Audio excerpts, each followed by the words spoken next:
Hanggang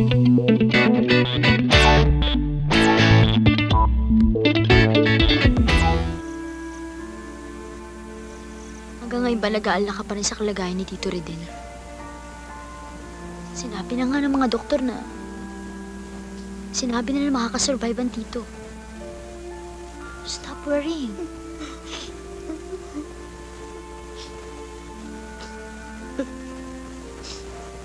Anak, alam mo ba kung ano nararamdaman ko sa tuwing naaalala kong kalagayan ng Tito Redel mo? Kung yung lungkot na paglalabanan paminsan-minsan. Yung takot. Yung takot sa dibdib ko, hindi. Natatakot ako na baka isang araw, iwanan niya talaga tayo ng tuluyan. Hindi ko kaya yun, anak.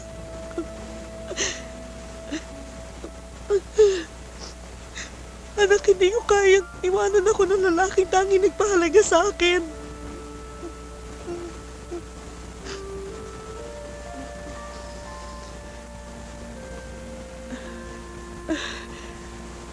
Ikaw ba? Gaano ba kahalaga sa'yo ang tito mo? Hindi ka ba nag-aalala sa kanya? Mami, wag niyo naman akong gawing manhid. Wag yung palabasin na baliwala sa akin na nangyari sa tito. Dahil kung makikisabay pa ako sa depression niyo, wala nang mangyayari sa bahay na to. Halos hindi niyo lang ako kinakausap eh. Oo, si Tito Redel na lang ang nasa isip mo. Alam mo ba kung anong pakiramdam ko, Mami? Para akong hangin. Para akong hangin na hindi mo nakikita. Anak, I'm sorry. Just try to understand me, please. Mahal na mahal ko lang ang Tito Redel mo.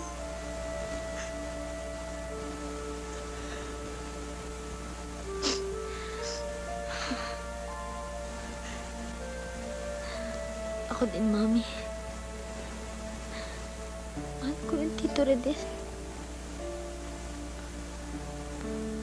Anak, please promise me one thing. Kung sakaling gumaling ang Tito Redel mo, huwag mo na siya bibigyan ng sakit ng ulo, huwag mo na pasasamayin ang loob niya.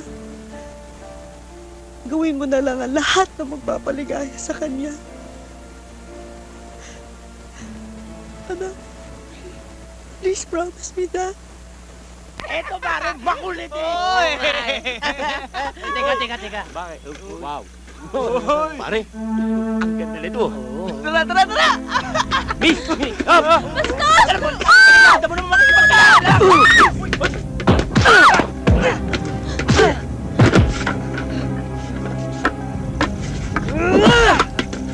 Ano? Ha? Ano? Please! Anong mali? Paulo? Nasaktan ka ba? Hindi, okay lang ako. Ikaw, nasaktan ka ba? Okay lang ako. Salamat Mabuti na padaan ka. Tara, hatid na nga kita sa inyo. Baka mamaya may makasakay ka pa mga tarantado sa jeep eh.